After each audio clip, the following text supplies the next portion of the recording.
बिस्मिल्लाहिर्रहमानिर्रहीम अस्सलामु अलैकुम वरहमतुल्लाहि वबरकातुहू। आ, आज बच्चों इंशाल्लाह मैं Syed Mohammad Siddiq Ahmad chemistry class ninth और फर्स्ट ईयर फिन बोर्ड में एक टॉपिक डिलीवर करने वाला हूँ। वो आपको याद होगा इंशाल्लाह कि क्लास नाइन और फर्स्ट ईयर में बेसिक कॉन्सेप्ट्स का टॉपिक चल रहा था। Basic concepts part one, basic concepts part two, दो पार्ट हो गए थे। आज बेसिक कॉन्सेप्ट्स पार्ट थ्री है। अच्छा, इस बेसिक कॉन्सेप्ट के पार्ट थ्री में ना जो टॉपिक हमें पढ़ना है वो तीन टॉपिक हैं। वो कौन कौन से होंगे वो सामने आ जाएंगे इंशाल्लाह, तो आपको समझ में आ जाएगी बात।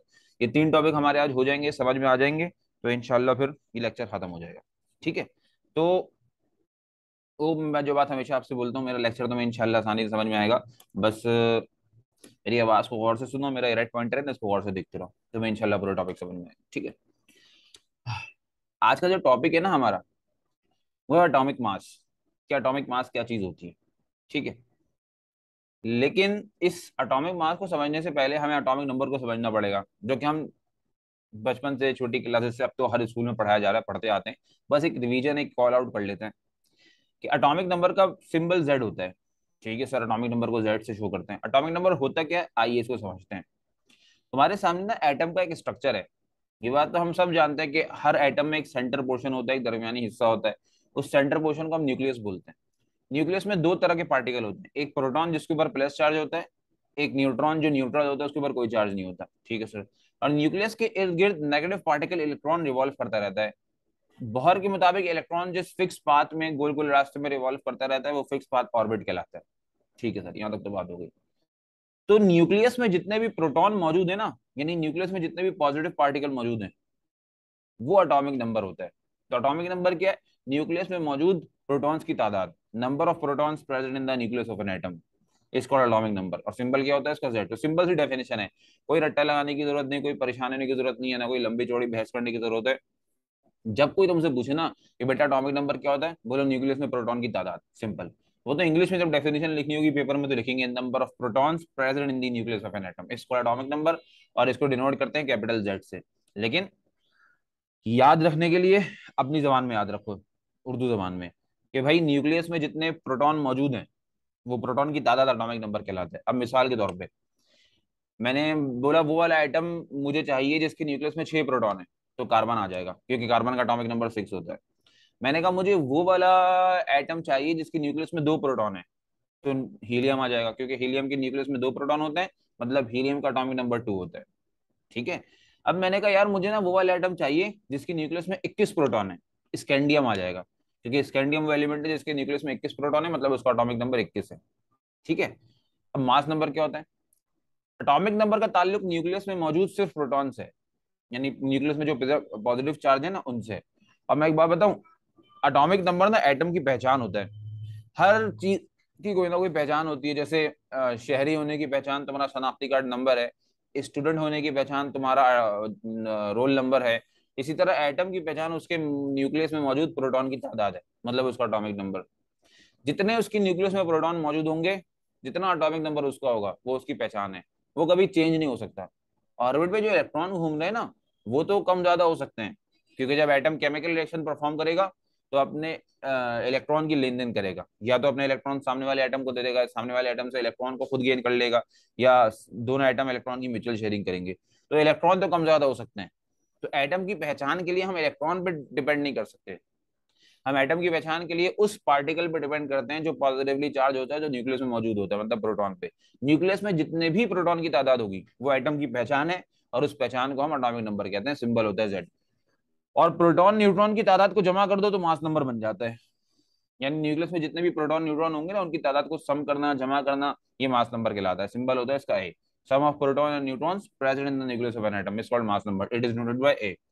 तो न्यूक्लियस में जितने भी प्रोटॉन न्यूट्रॉन की तादाद होगी उसको जमा कर दो, मास नंबर कहलाएगा। मिसाल के तौर पे सबसे मशहूर एलिमेंट कार्बन, तो उसके न्यूक्लियस में 6 प्रोटॉन 6 न्यूट्रॉन होते हैं।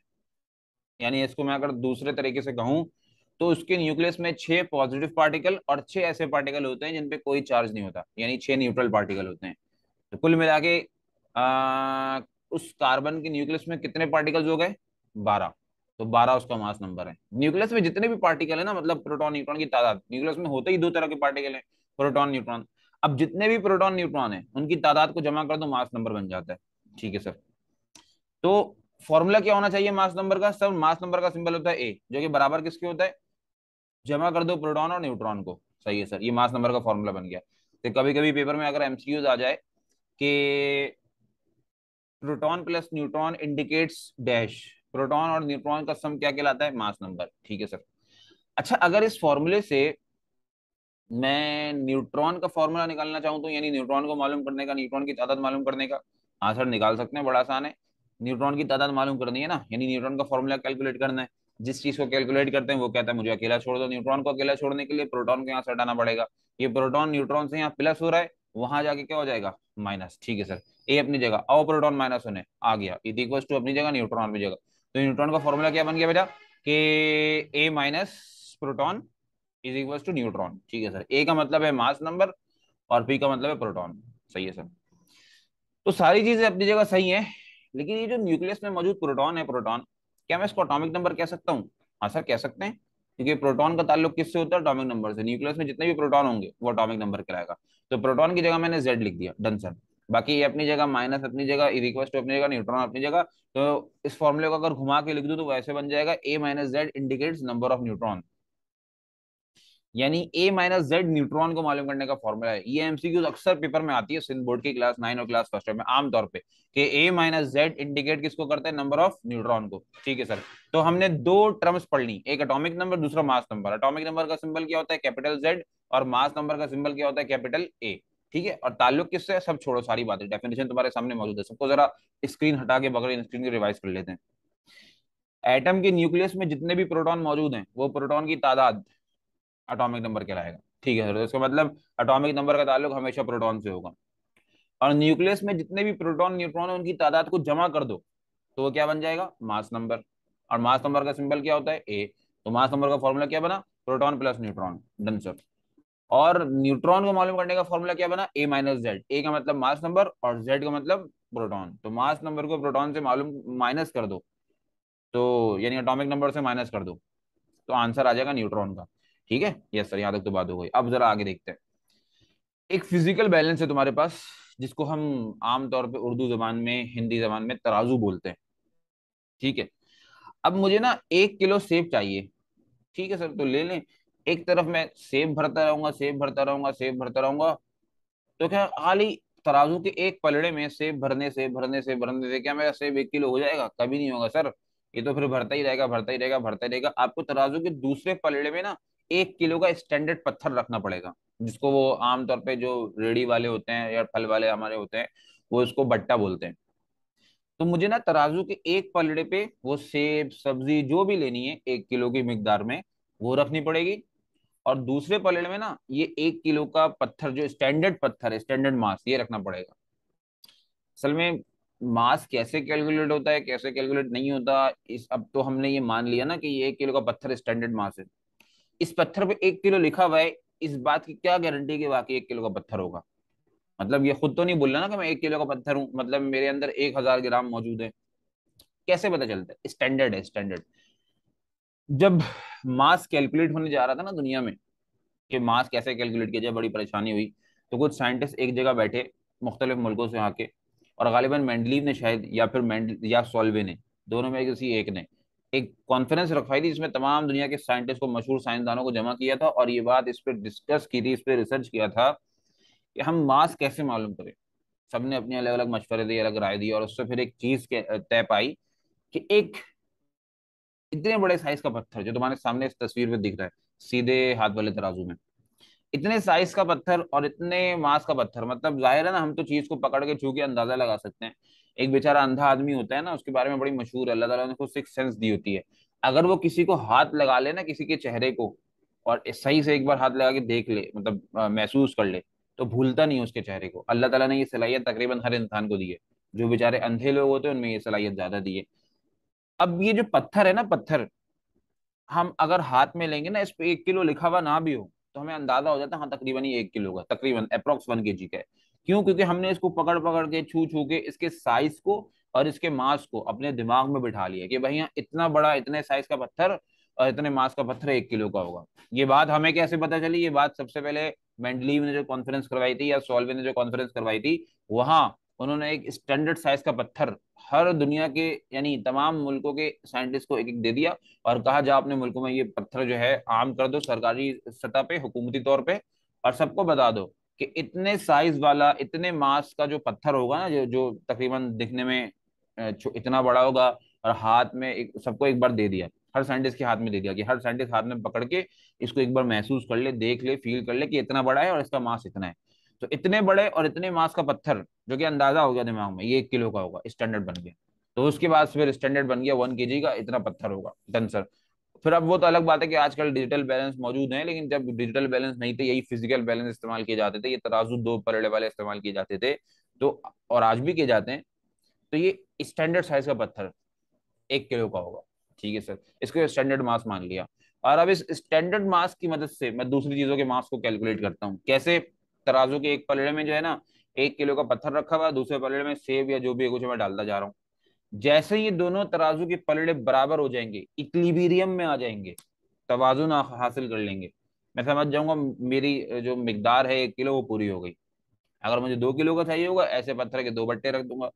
तो जैसे ही दोनों तराजू इक्विलिब्रियम में आ जाएंगे, बैलेंस हो जाएंगे, मैं समझ जाऊंगा मुझे मेरा मिकदार, मेरा मास मिल गया। सबको पता है। तो जिसका मास जिसकी मदद से कैलकुलेट किया जाए ना, वो मास रिलेटिव मास कहलाता है, और जिसकी मदद से कैलकुलेट किया जाए वो मास स्टैंडर्ड मास कहलाता है। तो याद रखो बच्चों, किसी भी चीज का मास मालूम करने के लिए स्टैंडर्ड मास का होना जरूरी है, और जिसका मास मालूम किया जा रहा है वो मास क्या कहलाता है? Relative mass. डन सर, ये बात तो हो गई। अब आओ जरा इसी की मिसाल लेके ना, तो मैं एटम के मास के बारे में पूछता हूँ। ये बात तो हम सब जानते हैं कि एटम के मास को हम एटॉमिक मास कहते हैं। हाँ सर, ये तो सबको पता है, इसमें कोई बड़ी बात है नहीं। लेकिन सवाल मेरा ये है कि एटम के मास को कैसे कैलकुलेट किया जाए? भाई, सेब 1 किलो चाहिए, तराजू में रख के कैलकुलेट कर लो, कोई मसला नहीं है, मानी हासिल कर लो, मालूम कर लो। सब्जी 1 किलो चाहिए, तराजू में रख के मालूम कर लो। लेकिन अगर एटम के मास को कैलकुलेट करना है, तो कौन से तराजू में रख के, और चलो तराजू तो छोड़ो, वो तो तुमको मिसाल देने के लिए वही फिजिकल बैलेंस दिखाऊंगा ये वाला। लेकिन एटम का मास तराजू में कैसे मालूम हो सकता है? मतलब क्या 1 किलो के पत्थर से एटम के मास को मालूम कर सकता हूँ? मतलब क्या एटम 1 किलो का हो सकता है? सर क्या बात कर रहे हैं आप, मैटर थोड़ी है। एटम तो मैटर का सबसे छोटा जर्रा है, मतलब इतना छोटा, इतना छोटा, इतना छोटा जर्रा होता है कि हमें नॉर्मल आंखों से भी नहीं दिखता है। आज के दौर में एसटीएम से, यानी स्कैनिंग टनलिंग माइक्रोस्कोप से उसको हम फील कर सकते हैं पूरा, फिर भी नहीं देख सकते, वाजे तौर पे नहीं देख सकते हैं। तो एटम तो इतना छोटा जर्रा है, इतना छोटा पार्टिकल है, वो 1 किलो का थोड़ी होगा। अगर 1 किलो का होता है ना, तो मैं तराजू के एक पल्ले में उसको रखता, दूसरे पल्ले में 1 किलो के पत्थर को, या आधे किलो के पत्थर को, या 1 पाव के पत्थर को। वो होता है ना दुकानदारों के पास 1 किलो के पत्थर पे 1 kg लिखा होता है, आधे किलो के पत्थर पे 500 ग्राम लिखा होता है, और 1 पाव के पत्थर पे 250 ग्राम लिखा होता है। तो वो पत्थर जो है, वो 1 किलो का, आधे किलो का, ये 1 पाव का, वो एटम के मास को कैसे कैलकुलेट कर लेगा? एटम इतना बड़ा थोड़ी होगा। तो पता है, एटम के मास को कैलकुलेट करने के लिए ना स्टैंडर्ड मास कार्बन 12 को बनाया है। जैसे तुम मैंने पिछली तस्वीर में भी दिखाया कि आम जिंदगी में तमाम चीजों के मास को कैलकुलेट करने के लिए स्टैंडर्ड 1 किलो को बना दिया। एक का डबल कर दो 2 किलो, एक का आधा कर दो 500 ग्राम, आधा किलो, आधे का और आधा कर दो तो 1 पाव यानी 250 ग्राम। स्टैंडर्ड मास होगा ना, तो किसी भी चीज के मास को तुम मालूम कर सकते हो, रिलेटिव मास को मालूम कर सकते हो। स्टैंडर्ड मास का होना जरूरी है। तो इस अब एटम के मास को मालूम करने के लिए स्टैंडर्ड किसको बनाया है? कार्बन 12 को। कार्बन 12 का मतलब क्या? अल्लाह ताला ने ना दुनिया में 3 तरह के कार्बन रखे हैं। एक वो कार्बन जिसका मास नंबर 12 है, एक वो कार्बन जिसका मास नंबर 13 है, एक वो कार्बन जिसका मास नंबर 14 है। ठीक है। लेकिन कार्बन 12 क्योंकि अल्लाह ताला ने कायनात में बहुत कसरत से रखा है, बहुत अबंडेंट क्वांटिटी में रखा है, इसलिए मैंने कार्बन 12 को इस्तेमाल किया। ठीक है सर। और कार्बन को ही क्यों इस्तेमाल किया? इसकी वजह यह है कि कार्बन वो आइटम है जिसका मास नंबर और जो है इसका एटॉमिक मास होल नंबर में होता है। मतलब सर, पहले तो ये बताओ, होल नंबर में और डेसिमल नंबर में फर्क पता है? हाँ सर, हर वो नंबर जिसमें पॉइंट आ जाए वो डेसिमल नंबर कहलाता है, और हर वो नंबर जिसमें पॉइंट ना है वो होल नंबर कहलाता है। तो हमारे पीरियोडिक टेबल में जितने भी एटम्स हैं, सबके मास नंबर और एटॉमिक मास में यही फर्क है कि पॉइंट्स में और होल नंबर में आते हैं। मिसाल के तौर पे, कार्बन का मास, सॉरी, हाइड्रोजन का मास नंबर 1 है, लेकिन उसका एटॉमिक मास 1.008 है। तो देखो, मास नंबर होल नंबर में और एटॉमिक मास पॉइंट में, फ्रैक्शन में आ गया। अब तुम किसी की बात भी कर लो, मास नंबर जो है ना होल नंबर में होगा, और एटॉमिक मास पॉइंट्स में होगा, फ्रैक्शंस में होगा। कार्बन वो वाहिद एटम है, और वो भी कार्बन 12, क्योंकि कार्बन 12 अल्लाह ताला ने कसरत से रखा है कायनात में। वो एटम है जिसका मास नंबर और एटॉमिक मास दोनों होल नंबर में होते हैं। डेट्स में मैंने कार्बन को स्टैंडर्ड बनाया, और कार्बन में कार्बन 12 को स्टैंडर्ड इसलिए बनाया क्योंकि कसरत से मौजूद है। ठीक है सर। और कार्बन 12 का मतलब कार्बन का मास नंबर 12। मास नंबर का मतलब, सर मास नंबर आपने अभी बताया था, हाँ, न्यूक्लियस में प्रोटॉन की तादाद वो एटॉमिक नंबर कहलाती है, और प्रोटॉन न्यूट्रॉन की तादाद मास नंबर कहलाती है। तो कार्बन 12 का मतलब कार्बन का मास नंबर 12, यानी इसके प्रोटॉन न्यूक्लियस में 6 प्रोटॉन 6 न्यूट्रॉन है। डन सर, ये वाली बात तो होगी अलहमदिल्ला। तो मैंने कार्बन 12 को स्टैंडर्ड बना दिया, यहाँ रख दिया। अब जरूरी नहीं है जिसको स्टैंडर्ड बनाओ उसको तराजू के सीधे हाथ पे रखो, वो तो जहां भी रखो, स्टैंडर्ड बना लिया। तो चीजों के मास को कैलकुलेट करने के लिए 1 किलो का पत्थर स्टैंडर्ड है, और एटम के मास को कैलकुलेट करने के लिए कार्बन 12 स्टैंडर्ड है। ठीक है सर। अच्छा जी। अब जैसे ही मैंने कार्बन 12 को इधर रखा ना, ये तराजू ऐसे झुक गया। जाहिर है सीधे हाथ वाले पलड़े पे जो है मैंने कार्बन 12 को रख दिया जो स्टैंडर्ड मास है, उल्टा हाथ वाला पल्ला बिल्कुल खाली है तो हवा में उड़ने लगेगा, जाहिर सी बात है। अब मुझे एक बात बताओ, मैं ऐसा क्या करूं कि दोनों पलड़े इक्विलिब्रियम में आ जाए, मतलब दोनों पलड़े जो हैं वो बैलेंस हो जाएं। सर बड़ा आसान काम है। आपने सीधे हाथ के पलड़े पे कार्बन 12 रखा है, उल्टे हाथ के पलड़े पे भी कार्बन 12 रख दें। जैसे ही आप कार्बन 12 रखेंगे, ये देखो स्क्रीन पे देखना, ये दोनों तराजू इक्विलिब्रियम में आ जाएंगे, आई एम सॉरी, दोनों पलड़े इक्विलिब्रियम में आ जाएंगे, बैलेंस हो जाएंगे। Done sir. तो अभी तो इक्विलिब्रियम मेंटेन हो गया। अगर मैं इस कार्बन 12 को 12 यूनिट्स में डिस्ट्रीब्यूट कर दूं, देखो और से देखो, कार्बन 12 है, मैंने 12 यूनिट्स में 12 हिस्सों में पोर्शन में तकसीम कर दिया। तो क्या अब ये तराजू के दोनों पल्ले इक्विलिब्रियम में नहीं होंगे, बराबर नहीं होंगे?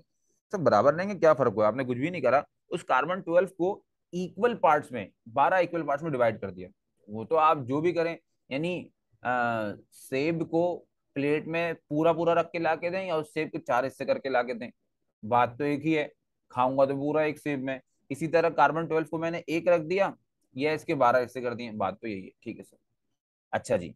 ये स्टैंडर्ड मास है, क्यों? पहले डिसाइड कर चुके थे, इसमें कोई बहसबाजी की जरूरत नहीं है कि एटम के मास को कैलकुलेट करने के लिए कार्बन 12 को स्टैंडर्ड बनाया जाएगा। ठीक है सर। तो ये स्टैंडर्ड मास है, मैंने इसे स्टैंडर्ड मास को बस 12 हिस्सों में डिवाइड कर दिया, 12 इक्वल पार्ट्स में डिवाइड कर दिया, सिंपल इज इट। और अब इस स्टैंडर्ड मास की वजह से, मतलब कार्बन के 12 यूनिट्स की मदद से जिसका मास भी कैलकुलेट किया जाएगा वो रिलेटिव मास कहलाएगा। ठीक है सर, यस सर। तो अब मुझे एक बात बताओ, ये जो उल्टे हाथ वाला पलड़ा है, मैं इसका मास कार्बन 12 के स्टैंडर्ड मास से कैलकुलेट कर रहा हूं, तो किसके बराबर हुआ? सर ये कार्बन के एक एटम का मास किसके बराबर है? कार्बन के 12 यूनिट्स के। तो मैंने देखो क्या लिखा है, mass of single carbon atom is equal to 12 units of carbon. उम्मीद है मेरी बात बच्चे समझ में आई होगी तुमको, अल्लाह करे। देखो ना, ये हम पहले डिसाइड कर चुके थे कि कार्बन 12 स्टैंडर्ड है, तो सी। और मैं आमतौर पर स्टैंडर्ड मास को ना, कोई जरूरी नहीं है लेकिन मैं ऐसा कर रहा हूँ, स्टैंडर्ड मास को सीधे हाथ वाले पलड़े पे रख रहा हूँ। अब इसी स्टैंडर्ड मास को मैंने 12 यूनिट्स में डिवाइड कर लिया, और आज के बाद से तय कर लिया कि कार्बन की 12 यूनिट स्टैंडर्ड मास है। ठीक है सर। और इस वक्त मैं तराजू के उल्टे हाथ वाले पल्ले पे भी कार्बन का मास कैलकुलेट कर रहा था। अब देखो मेरे इस रेड पॉइंटर को और मेरी आवाज को सुनना और से, इस कार्बन के एक एटम का मास कितने यूनिट्स के बराबर है? 12 यूनिट्स ऑफ कार्बन, क्योंकि 12 यूनिट कार्बन के ही थे। तो मैं इसको अंग्रेजी में ऐसे ही लिख सकता हूँ ना, इंग्लिश में, कि मास ऑफ सिंगल कार्बन एटम, एक कार्बन एटम का मास कितने यूनिट्स के बराबर है? कार्बन के 12 यूनिट्स। ठीक है सर। तो कार्बन के 12 यूनिट्स स्टैंडर्ड बन गए। Done sir. अब ये काम जब मैंने ऑक्सीजन के मास को कैलकुलेट करने के लिए किया ना, और यहाँ स्टैंडर्ड मास रखा 12 यूनिट, तो अब देखो क्या हुआ। मैंने ना उल्टे हाथ वाले पलड़े पे ऑक्सीजन को रखा, तो झुक गया तराजू। जाहिर है वो अभी सीधे हाथ खाली था। तो बैलेंस करने के लिए मैंने यहाँ पे कार्बन के 12 यूनिट्स रख दिए। जैसे ही मैंने यहाँ पे कार्बन के 12 यूनिट्स रखे ना, तो तराजू का पलड़ा थोड़ा सा तो नीचे झुका, लेकिन बैलेंस नहीं हुआ। मैंने कहा इसका मतलब कुछ गड़बड़ है। मैंने कहा यार कैसे बैलेंस करूं, एक काम करते हैं ना, कार्बन के 12 यूनिट्स में इजाफा करता हूँ, क्या पता बैलेंस आ जाए। जाहिर है यही काम किया जाता है ना। मैंने एक तरफ 1 किलो का पत्थर रख दिया, दूसरी तरफ सेब डाल लो, बराबर करने के लिए क्या करता रहूंगा, सेब को डालता रहूंगा, डालता रहूंगा, जैसे ही बराबर हो जाएंगे रोक दूंगा। यही काम किया मैंने। एक तरफ ऑक्सीजन रखा हुआ है, और कार्बन के 12 यूनिट्स रखने से तराजू अभी बैलेंस नहीं हुआ, इक्विलिब्रियम हासिल नहीं हुआ। मैंने ना कार्बन का 1 यूनिट और बढ़ाया, 13, 14, 15, 16। जैसे ही 16 यूनिट करे, तो होते होते नीचे झुकते झुकते झुकते 16वें यूनिट पे ये बैलेंस हो गया, ये ऐसे बराबर हो गया। ये देखो, इससे एक बात समझ में आती है कि ऑक्सीजन के, ये रेड पॉइंटर को देखो, मेरी आवाज को सुनो, ऑक्सीजन के एक एटम का मास कार्बन के कितने यूनिट के बराबर है? 16 यूनिट के बराबर। तो अंग्रेजी में क्या लिखूंगा, इंग्लिश में, mass of single oxygen atom is equal to 16 units of carbon. Understood? Yes sir. और जरा एक मिसाल और देते हैं, ये देखो, ये रिलेटिव मास है और ये स्टैंडर्ड मास है, ये तुम्हें पता ही है। तराजू, मैंने एक तरफ नाइट्रोजन रखा, जैसे ही रखा झुक गया। बैलेंस करने के लिए क्या करूं सर, स्टैंडर्ड मास को रखें, क्योंकि एटम के मास को कैलकुलेट करने के लिए या किसी भी मास को कैलकुलेट करने के लिए जो कि रिलेटिव मास कहलाता है, स्टैंडर्ड मास रखना पड़ता है। तो एटम के लिए स्टैंडर्ड मास क्या होता है, कार्बन 12। मैंने कार्बन के 12 यूनिट्स रख दिए। Done sir. कोई खास फर्क नहीं पड़ा, मतलब ये झुका तो, लेकिन बैलेंस नहीं हुआ, इक्विलिब्रियम हासिल नहीं हुआ। मैंने एक काम किया, 1 यूनिट और बढ़ाया, थोड़ा सा और झुका, 1 यूनिट और बढ़ाया, बैलेंस हो गया, ये बराबरी आ गई। तो इससे क्या बात पता चलती है बच्चों, रेड पॉइंटर को देखना और से, कि नाइट्रोजन के एक एटम का मास कार्बन के कितने यूनिट्स के बराबर है, 14 यूनिट्स। तो अंग्रेजी में क्या लिखूंगा, mass of single nitrogen atom is equal to 14 units of carbon. बात समझ में आई बच्चों?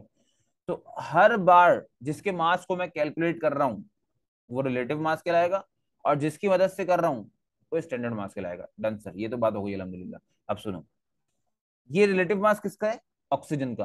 तो मैं इसको क्या बोलूंगा, एटॉमिक मास? नहीं नहीं सर, आप इसको बोलेंगे रिलेटिव एटॉमिक मास, यानी एटम के मास को रिलेट किया गया। और एटम के मास को क्या, मैं किसी के मास को भी कैलकुलेट करता हूँ रिलेशन बना के, रिलेट करके। किससे रिलेट करता हूँ, स्टैंडर्ड मास से। तो that is called relative atomic mass. Relative atomic mass of oxygen is equal to 16 units of carbon. और यहाँ क्या लिखूंगा, relative atomic mass of nitrogen is equal to 14 units of carbon. बात समझ में आई बच्चों? सही है सर, उम्मीद इतना तो आ गया होगा इंशाल्लाह। तो अब जरा आगे देखो, मेरे राइट पॉइंटर को देखो और ऊपर देखो मैं क्या दिखा रहा हूँ। कार्बन के 12 यूनिट्स में से अगर मैं एक यूनिट को निकाल लूं बाहर, सर क्यों, क्यों को छोड़ो, अभी देखो तो खाली। कार्बन के 12 यूनिट्स में से अगर मैं एक यूनिट को बाहर निकाल लूं तो ये क्या बनेगा, सर एक यूनिट जो आपने कितने में से निकाला है, 12 यूनिट में से कार्बन के। तो कार्बन के, अब इस राइट पॉइंटर को गौर से देखना, मेरी आवाज सुनना, 12 यूनिट्स में से एक यूनिट को निकाला, तो कार्बन के 12 यूनिट्स में से एक यूनिट एक एमयू कहलाता है। तो 1 एमयू की डेफिनेशन क्या होगी, it is the 12th part of single carbon atom. यानी ये कार्बन एटम के 12 यूनिट्स में से एक यूनिट कहलाता है। दोबारा देख लो एक बार दोबारा, कार्बन के 12 यूनिट में से एक यूनिट निकाल लिया, तो इसको लिख देते हैं जरा मैथमेटिकल फॉर्म में। एक यूनिट निकाला, कितने यूनिट में से, 12th यूनिट में से। और सारे 12 यूनिट किसके थे, कार्बन के। तो कार्बन के 12 यूनिट में से एक यूनिट एक एएमयू कहलाता है। डेफिनेशन मैंने बता दी, तुम खुद चले होगे। अगर एक यूनिट एक एएमयू के बराबर है तो 2 यूनिट 2 एमयू के बराबर हुआ, 10 यूनिट 10 एएमयू के बराबर हुआ। और यहां देखो, यहाँ ऑक्सीजन वाले केस में 16 यूनिट कार्बन के कितने बराबर हुए, 16 एएमयू। भाई तुमने खुद कहा ना, एक यूनिट एक एएमयू के बराबर है, 10 यूनिट 10 एएमयू के बराबर है, तो 16 यूनिट 16 एएमयू के बराबर होगा। और अगर 16 यूनिट 16 एएमयू के बराबर है तो 14 यूनिट किसके बराबर होगा, 14 एएमयू के। जब भी तो एटॉमिक मास का यूनिट एएमयू देते हैं यहां से। तो एटॉमिक मास की डेफिनेशन क्या होगी, पहले तो ये बताओ सर। यहाँ से देख लेते हैं, आप तो डेफिनेशन ही गलत पूछ रहे हैं हमसे। एटॉमिक मास की रिलेटिव एटॉमिक मास, हाँ हाँ चलो सही है, तुम पढ़े लिखे हो माशाल्लाह। तो रिलेटिव एटॉमिक मास की डेफिनेशन क्या होगी, it is the mass of an atom compared with the mass of carbon 12। है ना, ये एक एटम के मास होता है जिसको कंपेयर किससे करते हैं, कार्बन 12 से।